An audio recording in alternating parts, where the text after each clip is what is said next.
Hello viewers, সবাই কেমন আছেন? আশা করি সবাই ভালোই আছেন। তো আমরা আজকে যাচ্ছি মিরসরাই ইকোনমিক জোনে। মিরসরাই ইকোনমিক জোনে অবস্থিত সুপার ডেক সমুদ্র সৈকত ও সমুদ্রের মেরিন ড্রাইভের কিছু দৃশ্য আপনাদের মাঝে শেয়ার করব। তো চলেন শুরু করা যাক, লেটস গো। তো দেখতে দেখতে আমরা চলে এসেছি ব্যবসা ইকোনমিক জোনের সামনে। মূলত এখানকার শিল্প কারখানাগুলোতে গার্মেন্টস সামগ্রী উৎপাদন করা হয়। তো অনেকক্ষণ রাইড করার পর আমরা ক্লান্ত হয়ে গেলাম, এখানে একটা হালকা ব্রেক নিলাম। আজকের ওয়েদারটা ছিল খুবই জোস। মিরসরাইতে অনেকদিন টানা বৃষ্টি হওয়ার কারণে আমরা বের হতে পারিনি। আজকে রোদ হাওয়ায় বের হয়েছি ইকোনমিক জোনের উদ্দেশ্যে। রোদ হাওয়াতে আকাশে মেঘের দৃশ্যটি ছিল খুবই সুন্দর, আর জায়গাটি চরাঞ্চল হওয়ায় চারপাশ একদম ক্লিয়ার দেখা যাচ্ছে।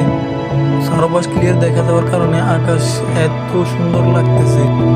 এই সুন্দর ভিউতে নিজের একটি সিনেমেটিক শট না নিলে হয়।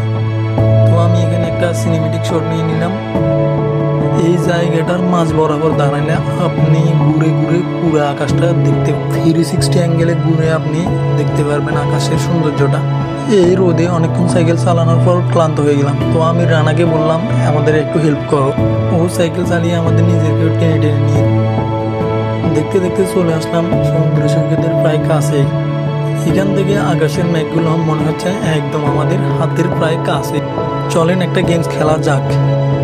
রেডি, 1 2 3 4। আমরা চলে আসলাম সমুদ্রে। কি অসাধারণ একটা দৃশ্য। আমরা দুপুরের সময় আসায় এখানে কোনো পর্যটক কেউই নেই, শুধু আমরা একাই। এখন সময় হচ্ছে প্রায় 1:12। এই সময় কেউ আসে না, সবাই আসে বিকেলবেলায়। বিকেলবেলায় অনেক লোক হয় এখানে, 2-1 জন দেখা যাচ্ছে, ওরা মনে হয় এখানকার স্থানীয়। আমাদের দুপুরে আসার একটাই কারণ, আমরা সাগরে গোসল করব এবং কিছুক্ষণ খেলবো। সমুদ্রে এসে সমুদ্রে লাফালাফি না করলে কোনো মজাই নেই। আসা মাত্রই আমি লাফিয়ে পানিতে নেমে গেলাম।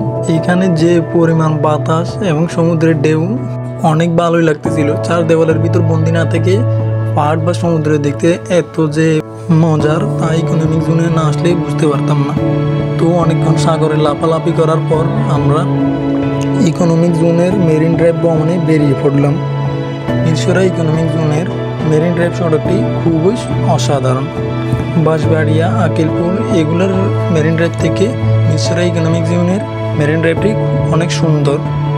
আপনারা যারা চিটাগংয়ের বাইরে থাকেন এবং সমুদ্র থেকে দূরে যাদের বাড়ি, তারা হয়তো জাহাজ এগুলো দেখে না। আপনারা শুধু ছবি বা ভিডিওতেই দেখেন জাহাজ কীরকম, সরাসরি সামনে জাহাজ দেখেন না।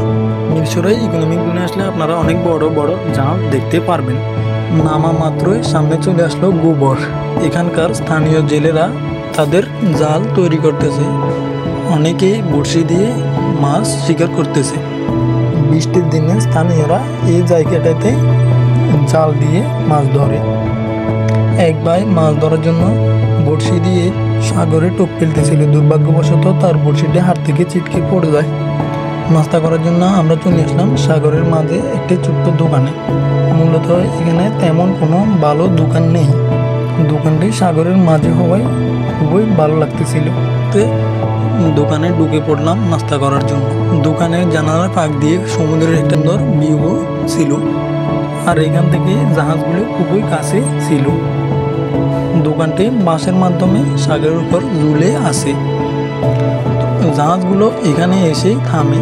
মূলত এখানে জাহাজের ঘাটে এসে জাহাজগুলো মূলত তাদের মালামাল লোড আনলোড করে থাকে। দেখতে দেখতে দুপুর 3টা বেরো, এখন লোকজন আসা শুরু করে দিয়েছে।